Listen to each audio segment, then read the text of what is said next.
Hello everyone, welcome to another Sano seminar. It is our great pleasure to host Dr. Marcin Lewandowski, CEO and co-founder of Us for Us Limited.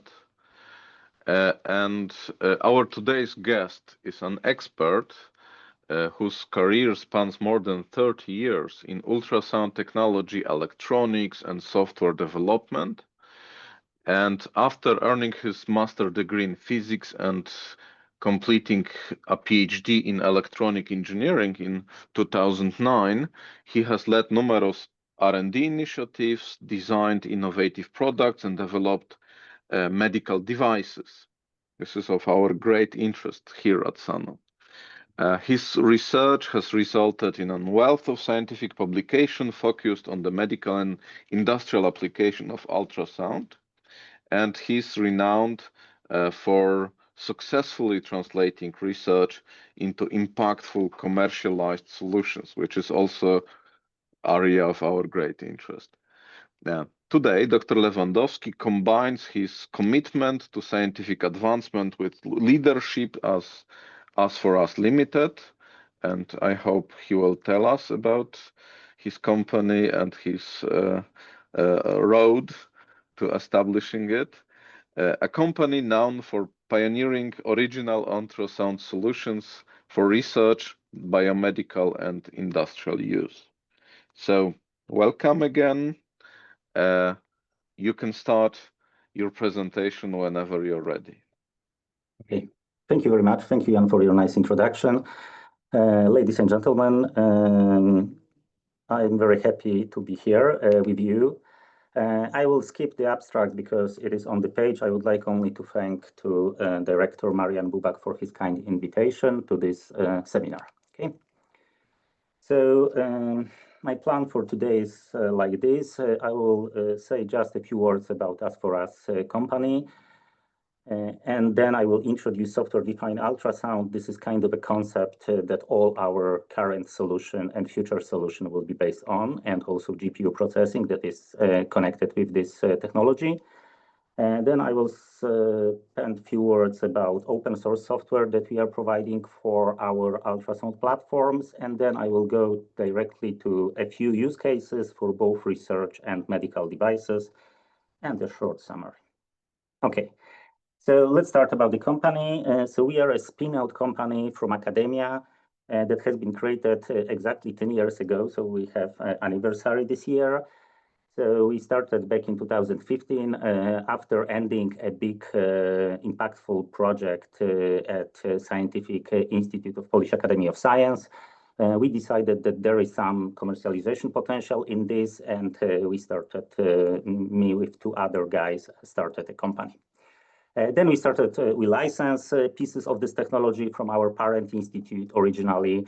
And then we started, of course, our own development. And as of today, we are doing development and production of ultrasound research system and something which is called OEM, so original equipment manufacturer systems, that I will also mention.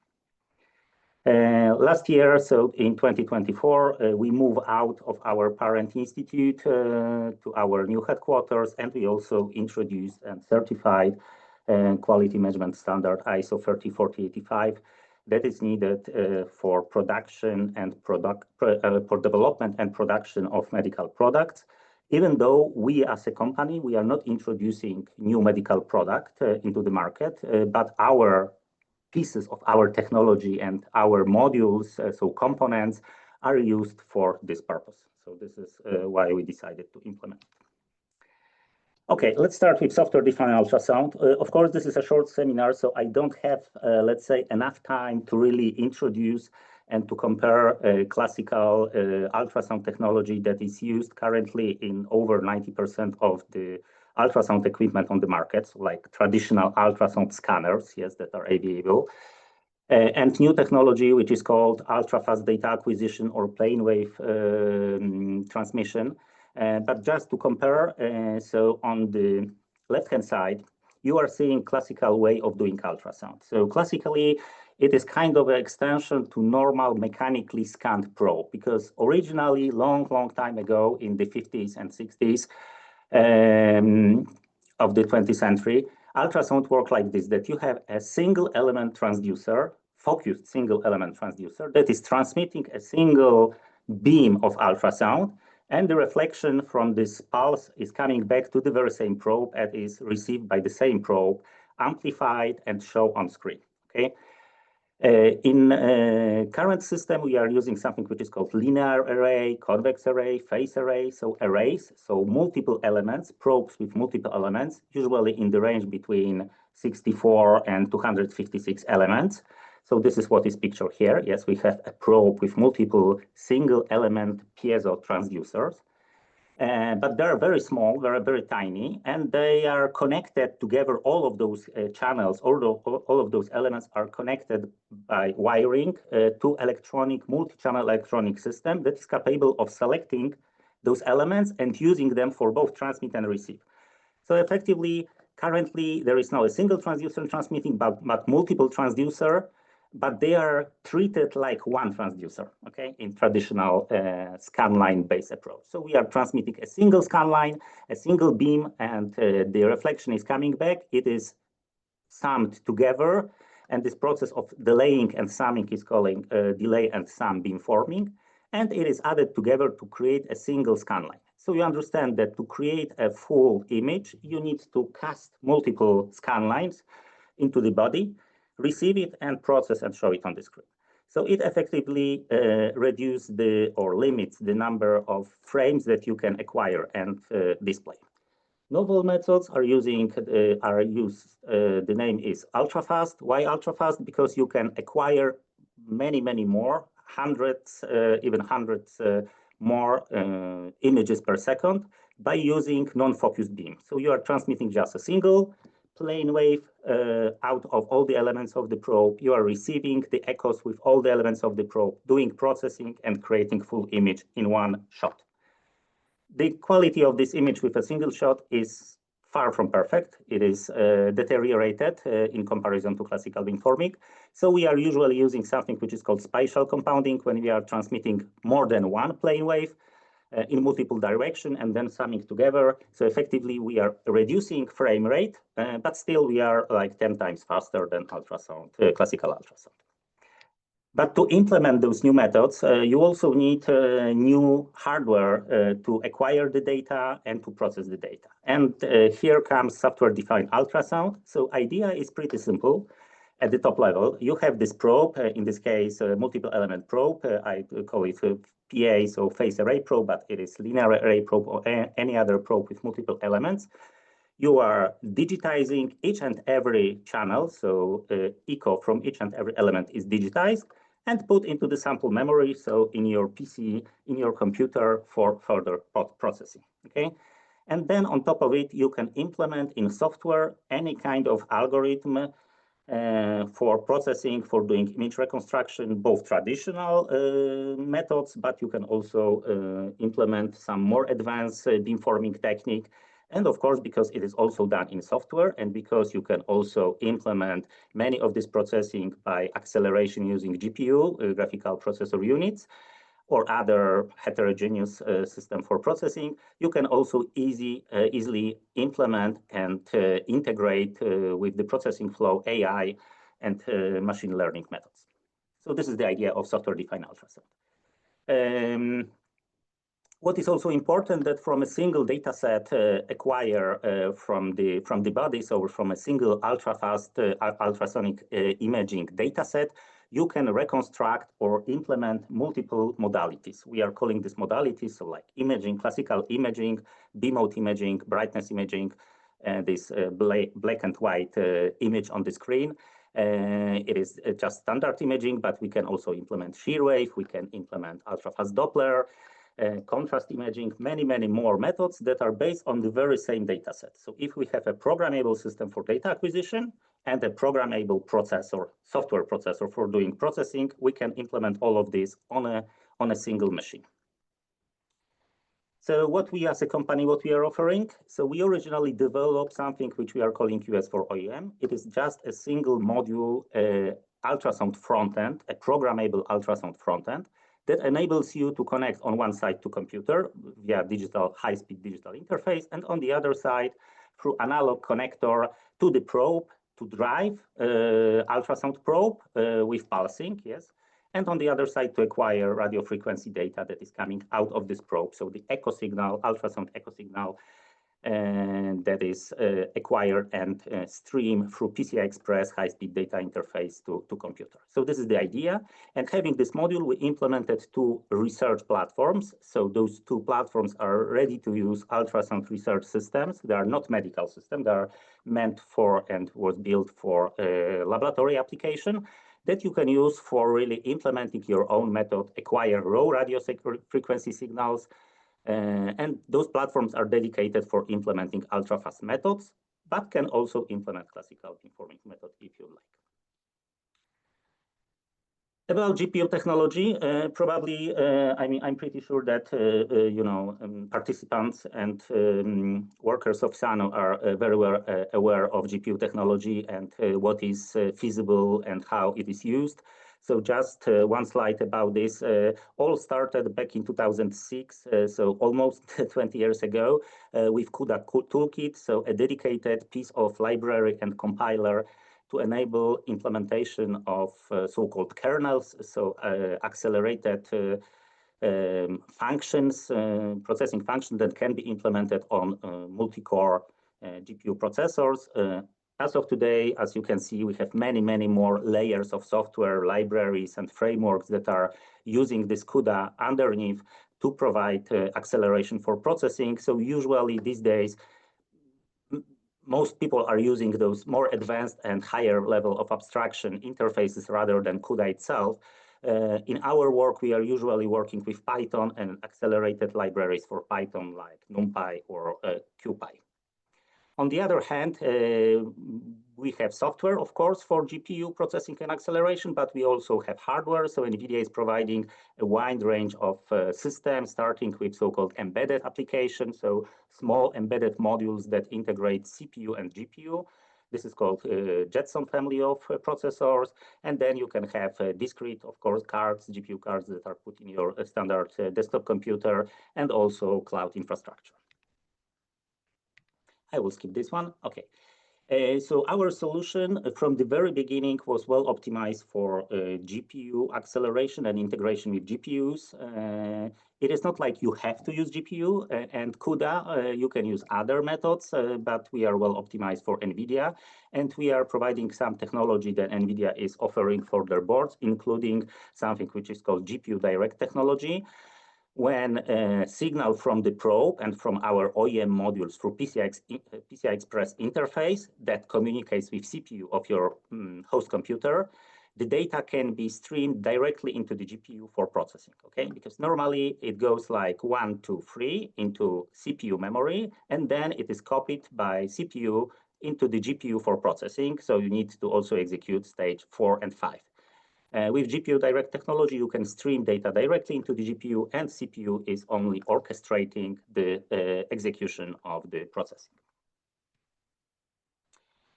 Just a few examples. We were the very first company and the very first provider of ultrasound solution that integrates well with GPU, and it enables us to implement few use cases that has been published on NVIDIA Tech Blog. So these are examples of those implementations. Okay, and about open source, what kind of open source we are providing for our platforms. So we have something which we are calling RAUS SDK, RAUS Software Development Kit. It is open source, available at GitHub. It works for both Windows and Linux operating system, and we are providing interfaces for C, C++, Python and MATLAB interface. And on the top level, it is pretty simple. It enables you to really program our hardware, so our ultrasound front ends, with some transmit-receive scheme. So you are telling our hardware which elements of the probe will be used for transmission, which element will be used on receive. And then the data is acquired by the system, by those platforms, and is streamed into your computer for processing or directly into the GPU processor. And then on top of it, we have a set of tools and examples that can be used for process this data. Yes, but it is up to the user to really use one of the parallel processing API or acceleration API for processing. It can use GPU, but can also be processed, of course, on CPU if needed. Yes, so maybe just to summarize this, so general ultrasound programming model for this transmit-receive sequences. This is how normal ultrasound is working. Yes, you are defining those transmit-receive sequences, and then you are executing it. Yes, usually in a well-synchronous manner.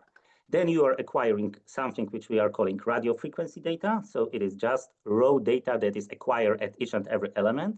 Or we are using something which we are calling IQ demodulated data. This is a process of digital demodulation of the data to bring the raw signal from the fundamental frequency of the transducer to the zero. Yes, so it is kind of a demodulation that is used also in telecommunication equipment. It helps a little bit with reducing data rate of the data that is acquired and sent to the computer. But both of those data can be used for further processing. Okay. And then on top of it, we have signal processing framework that can define, that the user can define and execute processing graphs on the selected processing device, so on CPU or GPU. Okay, as you can see, open source, MIT license, and there are links to the documentation and to the RAUS SDK itself on GitHub. So this is architecture. I will not go into the details, just showing you that this is this API, of course, wrapper for MATLAB, for Python, session manager, hardware abstraction layer, and on top of it, we have a device and a signal processing library connected together to enable acquisition and processing. Okay, it makes no sense to go into more details. Okay, and I will right now go to the application. I think it is the most interesting for you.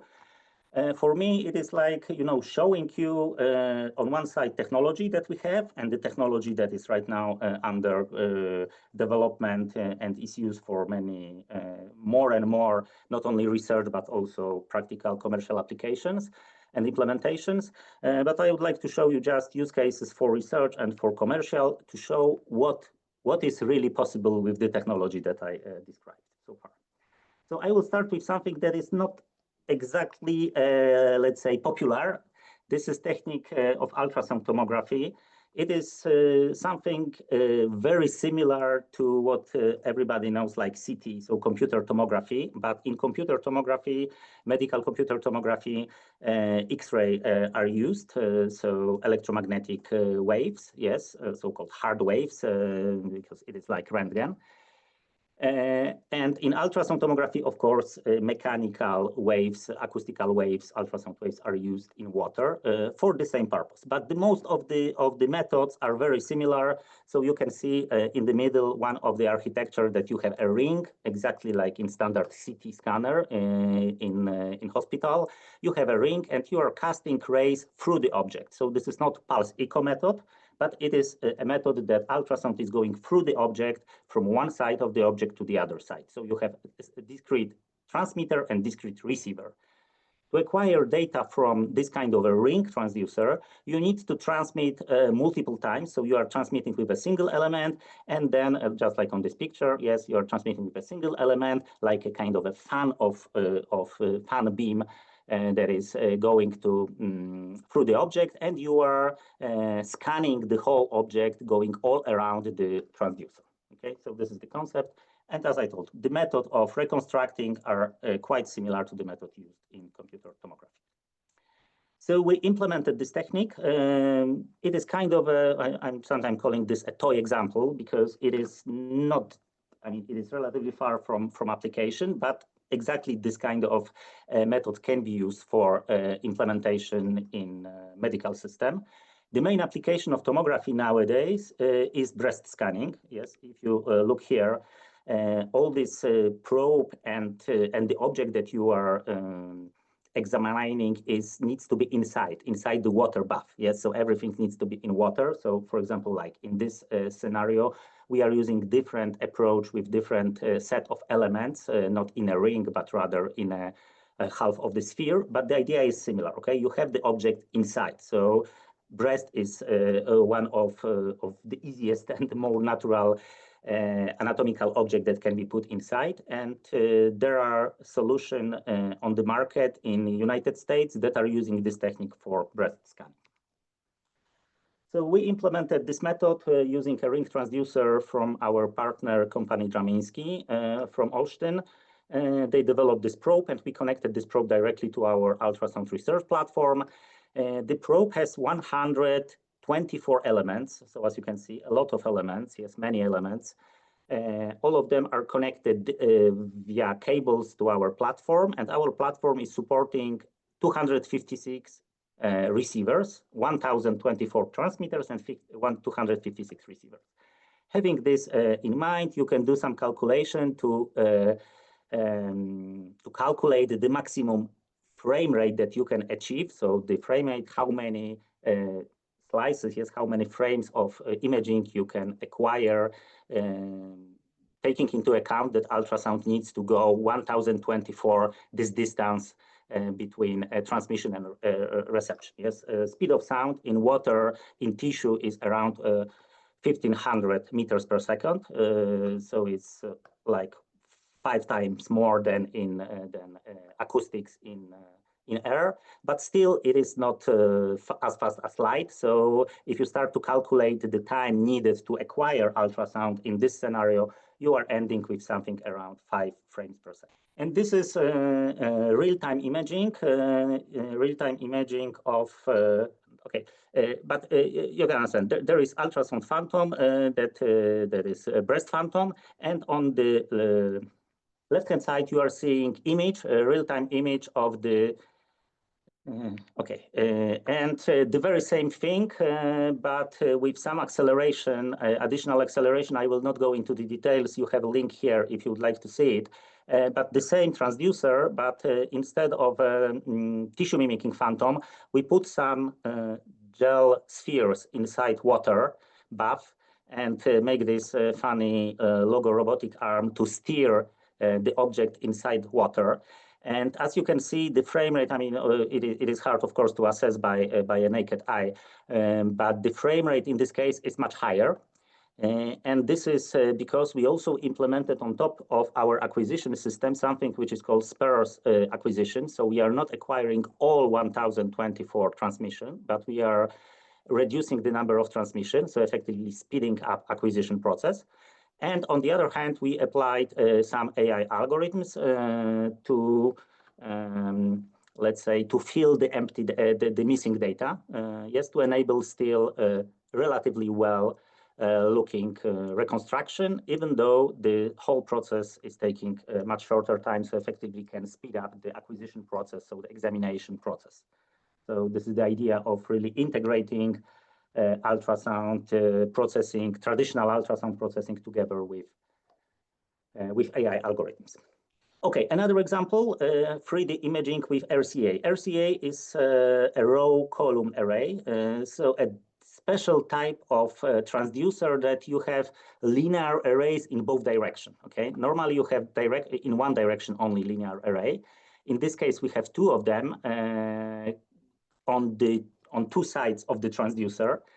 So effectively, we can transmit with one side and receive with the other side and the other way around, enabling acquisition of so-called volumetric data. Yes, in normal ultrasound, when we are talking about linear array or phase array, we have just a linear, yes, geometry of the transducer, enables us to just create a 2D image, okay, not 3D, but 2D.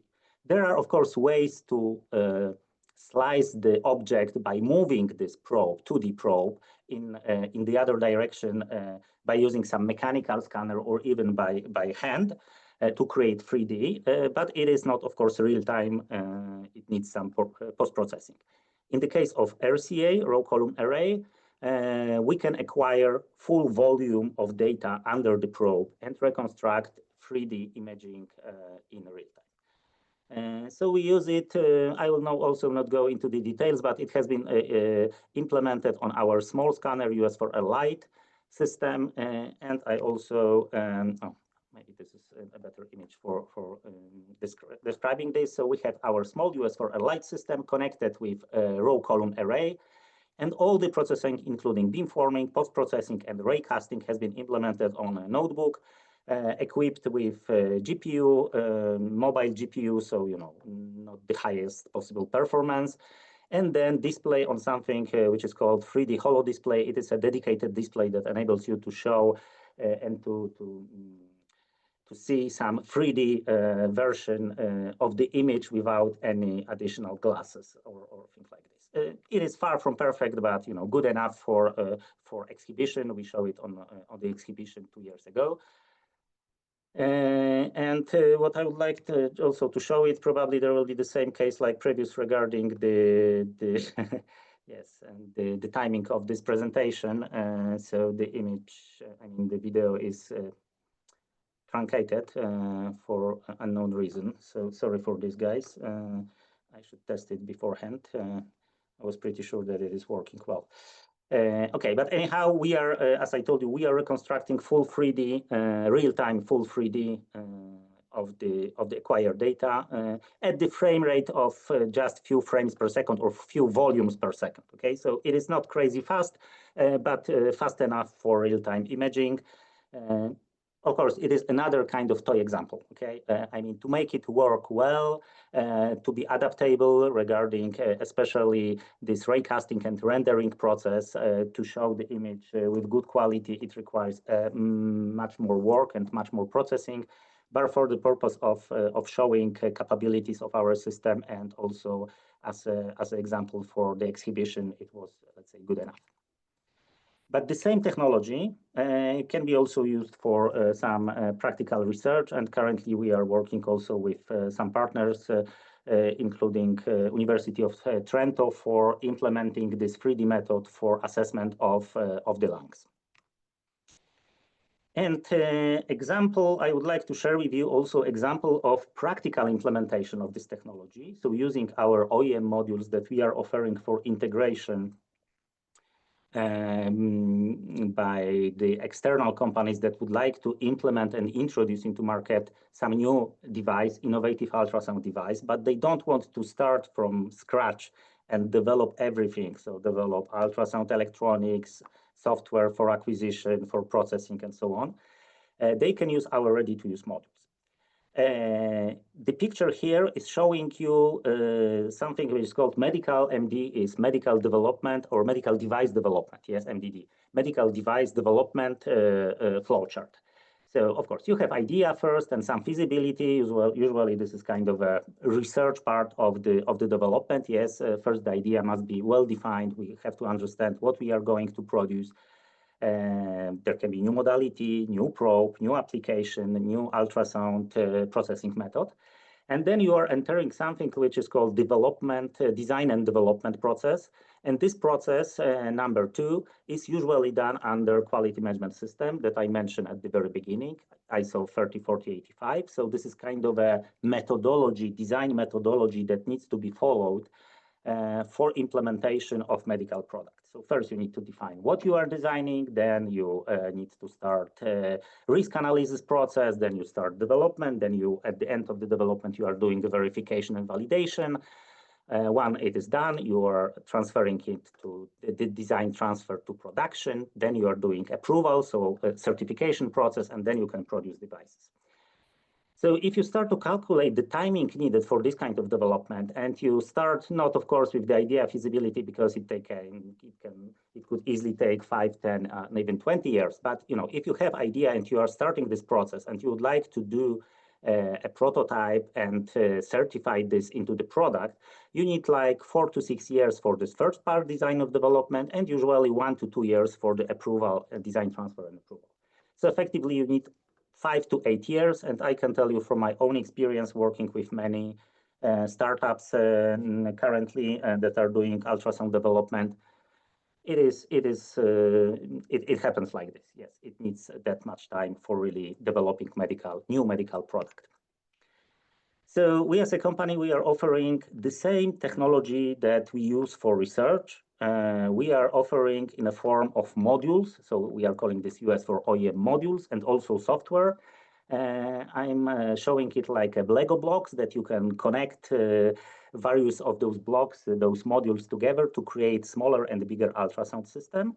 And on top of it, you need also to add, of course, processing, depending on what kind of processing you need, how much power you need for implementing real-time processing. You can implement it on CPU, on GPU, on multiple GPUs also, but it is up to the user, up to the specific use case. Okay. And just to show you what kind of technology, what kind of methods, modalities, probes can be implemented and has been already implemented by our partners. I can't go into the details of really showing you many of those developments because some of them are still in the development under NDA. Yes, so I can't share it. I will show you just one use case that is already public on the next slide. But just to show you what use case has been already implemented using the very same hardware that I showed to you previously. So the very same modules. Yes, we didn't develop a dedicated ultrasound solution for each and every of this use case, but rather the very same hardware, ultrasound OEM hardware has been used for each and every of this application. Of course, some adaptation of the software, some adaptation of the processing needs to be done, and the end user is doing this. But the very same hardware and RAUS SDK has been used for implementation. So first is scanner for rectal cancer. I will show it on the next slide because it is already publicly known. It is a device that has been implemented and is already after certification process. And this scanner uses special endoprobe because the application is from prostate cancer. So it is called endoprobe. So the probe that is put inside the body. Yes. There was implementation of 2D, so standard 2D B mode imaging, and also a special elastography mode, which is called magnetomotive. Okay, so all this modality together with the probe has been connected to the OEM modules and implemented as a dedicated device. The other device that has been implemented successfully so far is a scanner for surgical image registration navigation. So for planning of operation, there is company producing very advanced software for navigation, first planning and then executing, so navigating during operational surgical procedures. And normally this is done on 3D data from MRI or from CT. But the issue is that once you have this data and you do all this planning, ultimately the patient is coming again on the table, let's say, surgical table, and there is a need for re-register the original data acquired sometime before operation with different modalities to co-register it with actual situation on the table. Yes, so for this row column array, so this 3D imaging mode that I have shown you previously has been used in this application. Another application is scanner for intracardiac imaging, so imaging inside your heart. So a special catheter-based probe, very tiny probe of the size below 1 millimeter, is put through the vein or through the artery inside the heart and enables you imaging inside your heart for 2D and 3D imaging. And last but not least, a scanner for transcranial imaging. Transcranial is going inside your head through the skull, yes, so without opening, of course, the skull, through the skull. And this is a dedicated Doppler system that is using matrix array probe for 3D B mode and 3D Doppler imaging. So as you can see, various technologies, various probe, various processing, all of this implemented on the very same hardware with just adopted and dedicated software. So this is the first commercial use case that I can show in public, let's say. This is company NanoEcho from Sweden, and they implemented this device. This is a dedicated device for assessment of better assessment than normal ultrasound of prostate cancer.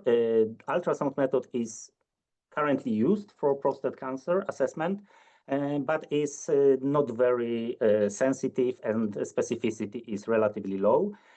So this device with this new method, the probe is similar to normally used in this kind of application, but it is also equipped with internal magnet, and a special magnetic nanoparticles are dedicated for this device, and they need to be injected into the vessels. And then the system is doing imaging. So what you are seeing here is B-mode imaging. This black and white is B-mode imaging. And on top of it, you have some color imaging.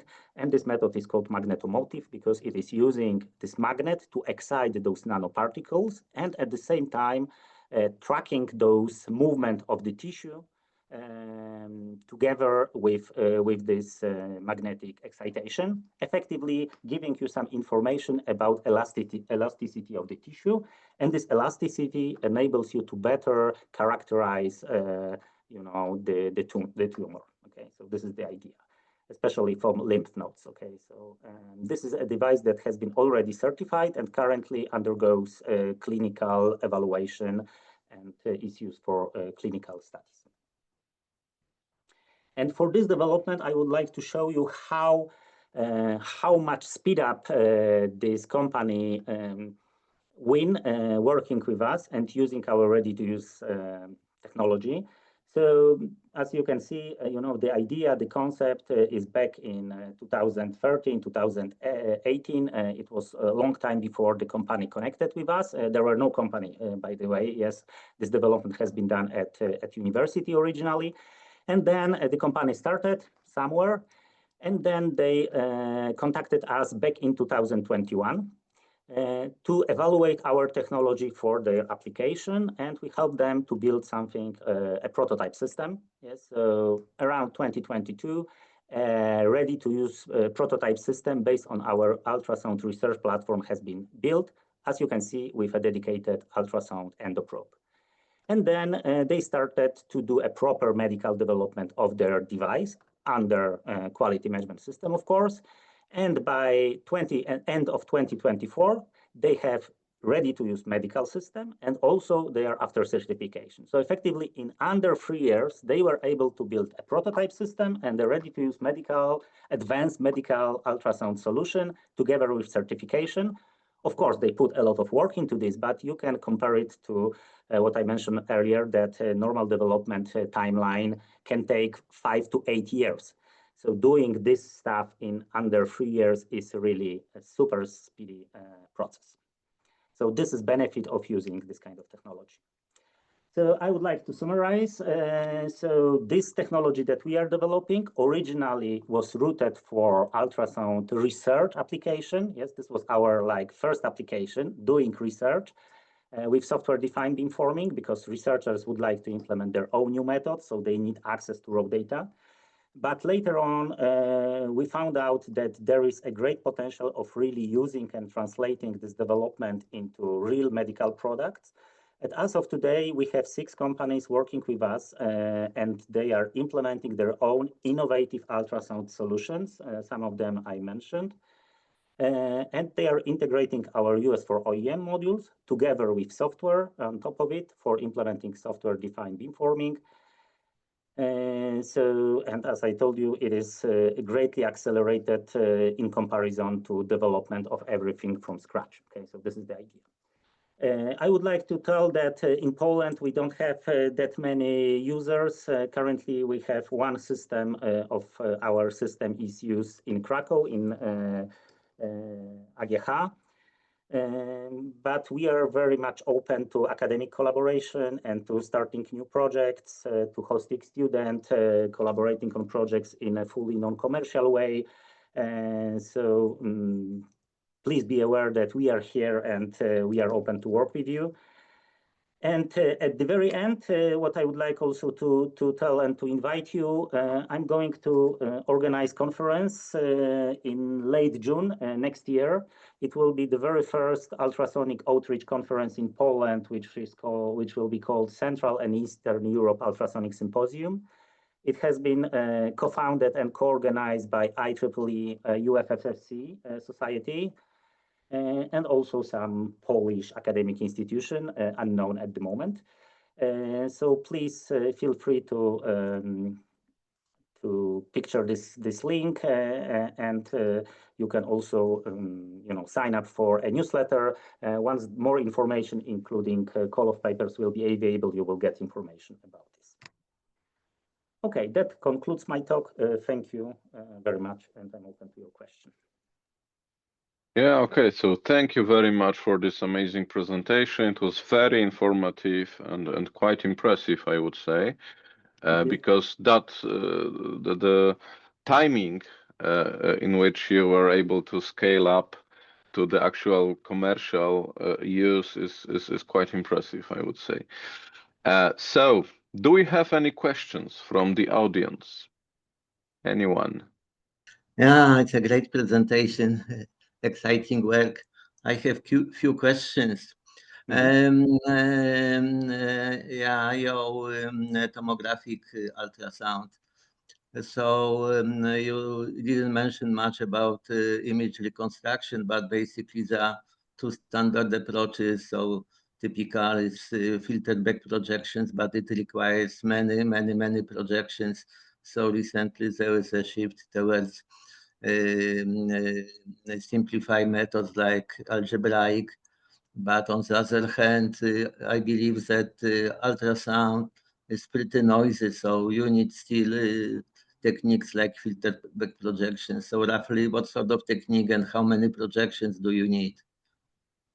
So it is like this. We are at the moment we are not experts on ultrasound tomography. Yes, we only use our. I mean, you also have to understand that we as a company, we are a small R&D company with many researchers also working and PhD guys working at our company. But we are oriented towards providing solution for others to really implement something. So we connected with this Polish company Dramiński that originally developed also a prototype of ultrasound tomography system, but the electronics for really driving the probe and acquiring data was very limited.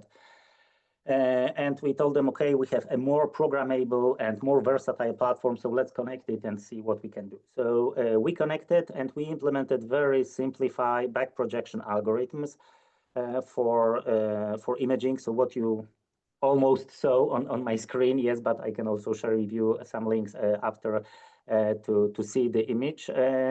It was acquired with 1024 elements, so we have 1024 beams, yes, all around the transducer to acquired to create image using back projection. We have some ideas and also some partners from abroad that are interested in implementing some more advanced method like full wave inversion, and those methods with full wave inversion are even more complicated and require even more processing. So the devices on the market that are currently available in United States, because in Europe there is no medical system using tomography method, ultrasound tomography for breast scanning. But there are two devices of this kind already certified by FDA for medical use in the United States, and they are working based on the very same principle and based on the back projection algorithms, to my knowledge. And they are using like a kind of a bed with opening and the transducer with this opening, and a woman is lying yes, with the breast suspended in water for this. So normally it works, of course, not in real time. Normally it is acquisition process that takes few minutes, and then the data is transferred to local or to cloud processing for really reconstructing full 3D image of attenuation and speed of sound. And this process, what you mentioned, is rather complicated and computationally intensive. So usually it is not done directly in the device, but rather outsourced to external processing. I'm just curious if one of these US companies is Confirma. No, I think one is Dolphinix and the other is quantitative ultrasound, something like this. Okay. I'm not sure if I'm remembering correctly the name, but. And elastography, what exactly you can measure with it?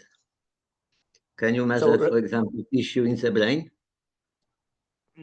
Brain is always hard, yes, because there is sculling. Yeah, between. But you mentioned you have transcranial ultrasound. Yes, there are. I mean, it is like this. It is hard, yes, but it is hard to get into the brain. But of course, there are ways. So transcranial ultrasound is not a novel technique. So a way to really enter with ultrasound into the brain.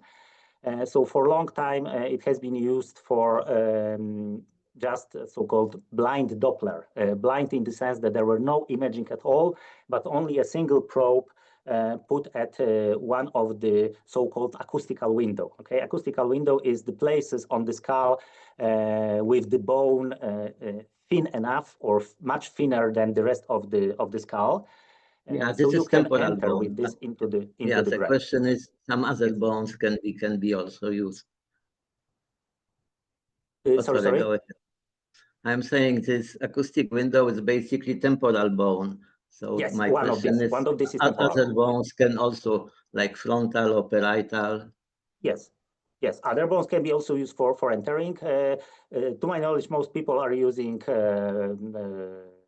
the most popular, yes, in this frontal acoustical window. Acoustic window, yeah. Yes, and as I told you, right now there is more and more interest. What I'm seeing from the research, let's say, publications in brain for entering the brain, not only for doing imaging and for doing Doppler, 2D and 3D, but also for active ultrasound for something which is called neuromodulation. Yes, when you are providing a little bit more energy or longer pulses, not to image the brain, but rather to excite the nerves with acoustical waves for doing some therapeutic application.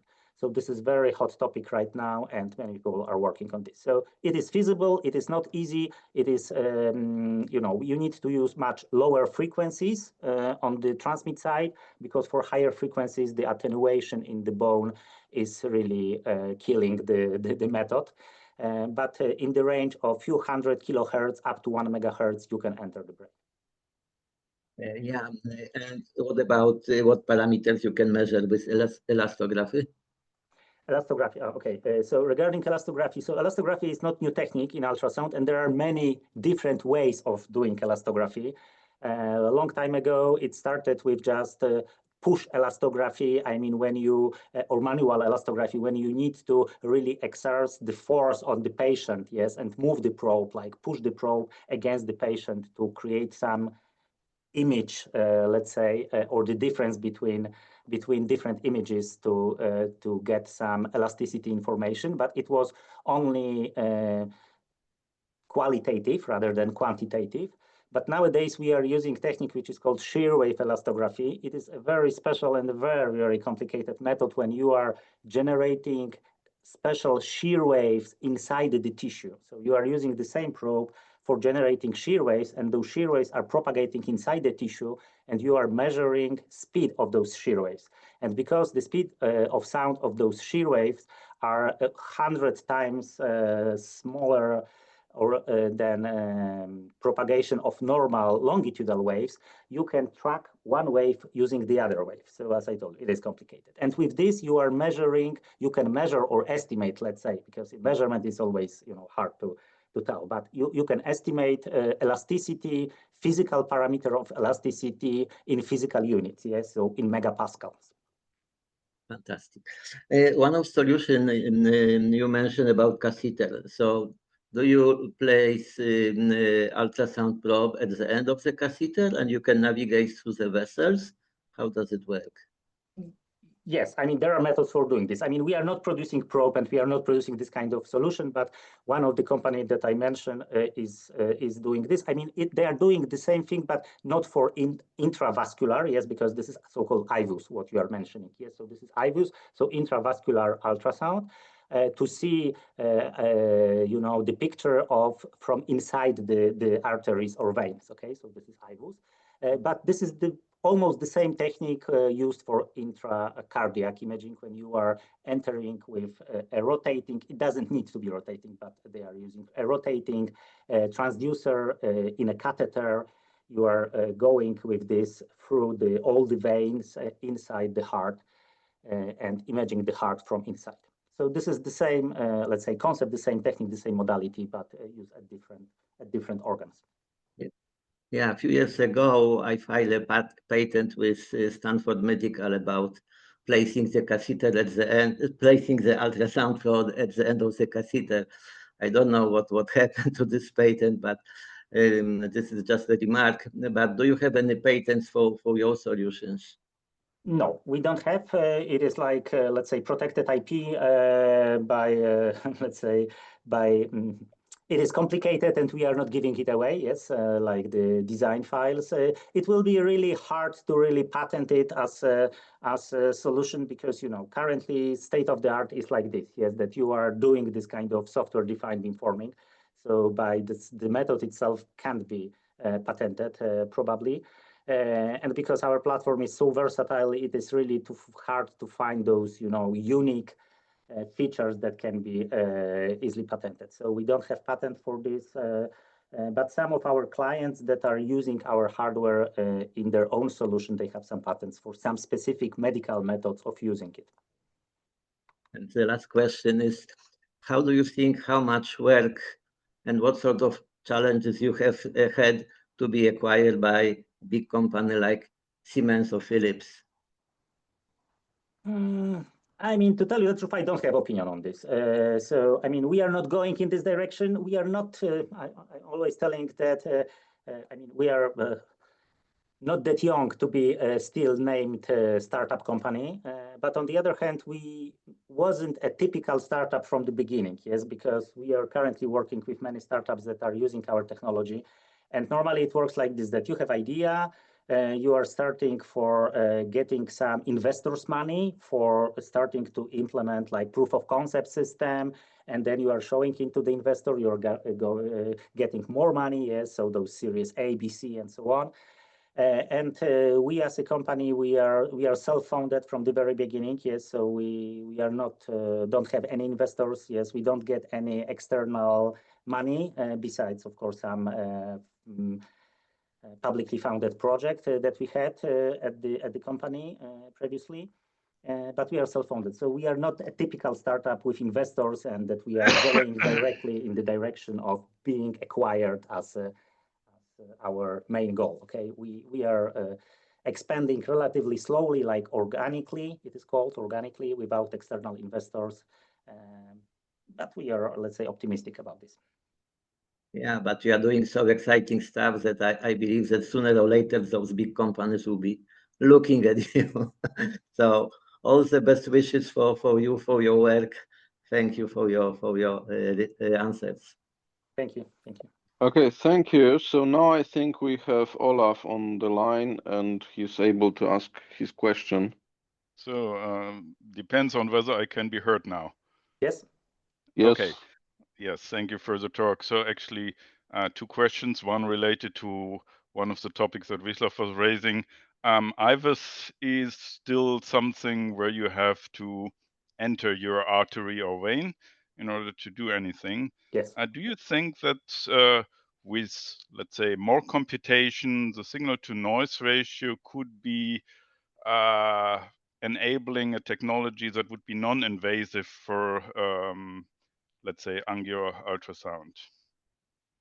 So, I know that there are a solution not for intravascular ultrasound, yes, but people are always been dreaming about some micro devices that can enter, that can be swallowed. Yes, there are devices for being swallowed. So those micro cameras, yes, to go through your digestive tract. So there are devices of this kind. I think that at this point in time regarding technology, probably we are not ready for this kind of device that can be inserted into the veins and move by themselves and acquire data and send it out. But on the other hand, there are some developments and some of our clients, to my knowledge, were using ultrasound for tracking and for magnetically moving some objects, call it microbots, yes, for this microbots inside tissue and moving them by external magnetic forces, but use external ultrasound to monitor it, this process. So I think that sooner or later, this kind of technology can be miniaturized to the level of really inserting it into the bloodstream this way or another and get data. But at this stage, I think it is not feasible. I was rather thinking about something where you can do the angiography like X-ray from external rather than internal. From external. By better processing of data. Well, we saw that in other let's say, areas like MRI that there have been newer technologies in order to filter more signal from the raw signal and less noise, and interpret things that have been previously assigned as noise.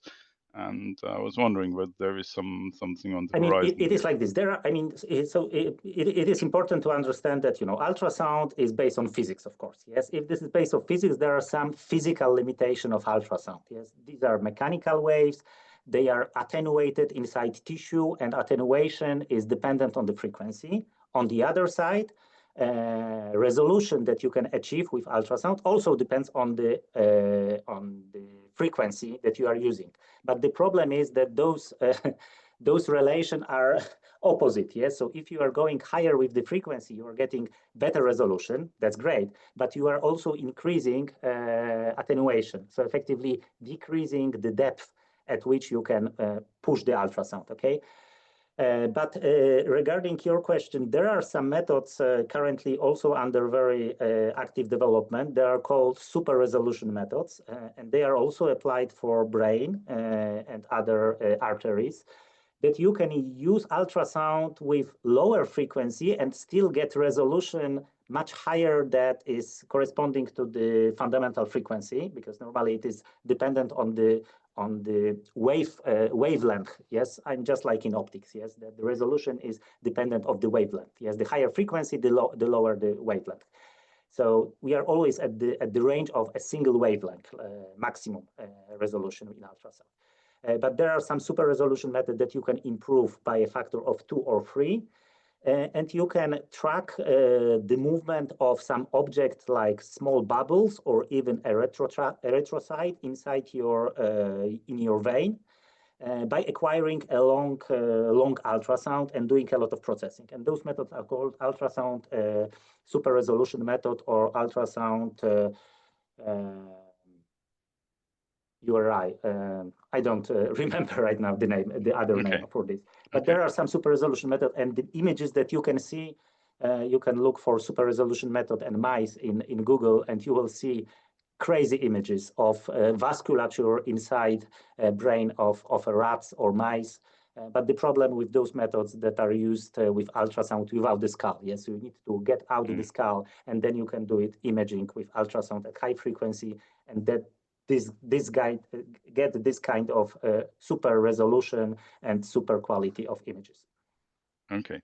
The second question is, well, you showed several times at the beginning and also when you showed the workflow how essential the quality management system certified by ISO is. At what point do you think so?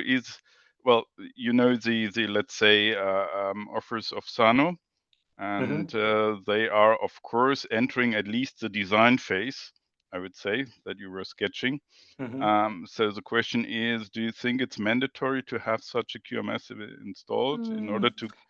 So, I mean, it is as always, it is like, it is how it is done in practice and how it should be done. Okay. So, of course, if you are starting design process, you should have, you don't have to have QMS in place.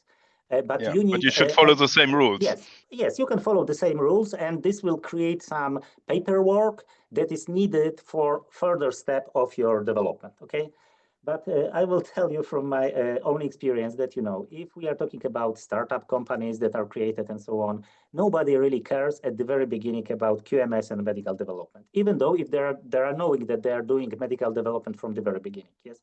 So they are starting, they need to run fast. This is all about how startup works, yes? They need to run, yes, to provide, to deliver some new technology. So they need to provide a proof of concept system and so on. So they are really not thinking at the QMS at the very beginning in the first 1, 2, 3 years, where they are developing some proof of concept system. But once they have the proof of concept system and they got enough money in another series of funding from the investors, they are usually switching the gears. They are starting to hire people that are aware of QMS processors. They're starting to implement the QMS and starting proper development. So it is kind of this shady thing between the two stages of the development. So like early stage of development and, you know, the proper stage of development and really developing of medical products. So as I told you, most companies and startups are working first without any QMS, and they are providing proof of concept system. Once they have it, they are starting proper development. Do you think that the new medical device regulations changed that attitude? I don't see it right now, but of course, this new regulation are relatively new. Yes, so maybe some of the companies that we are working for the last 2 or 3 years even don't apply exactly to this to those new regulations. But I know, and I'm hearing this from many sources, that it makes the world much more complicated. Yes, so let's say this threshold that is needed to enter medical development and production is getting higher and higher, and many companies can't stand it. Let's say, yes, the complication of this. And also some of the producer of the previous devices that need to recertify device under MDR, because there is some, you know, some dates that if you have already medical product on the market, you can produce it for eternity. Yes, you need to recertify it under MDR. And to my knowledge, some of the companies need to cancel some of their products because they are not able, because of various reasons, yes, but they are not able to recertify the device on the same market. Thank you very much. Okay, thank you, Dr. Lewandowski. It was a pleasure. Your presentation was wonderful, and we've had nice discussion. So, you know, every checkbox ticked. And thank you very much once again for your Thank you very much. And yeah. you know, collaboration is welcome. So please contact me if you have any ideas. Okay, thank you very much. Take care, Yeah. guys. Have a nice evening. Yeah.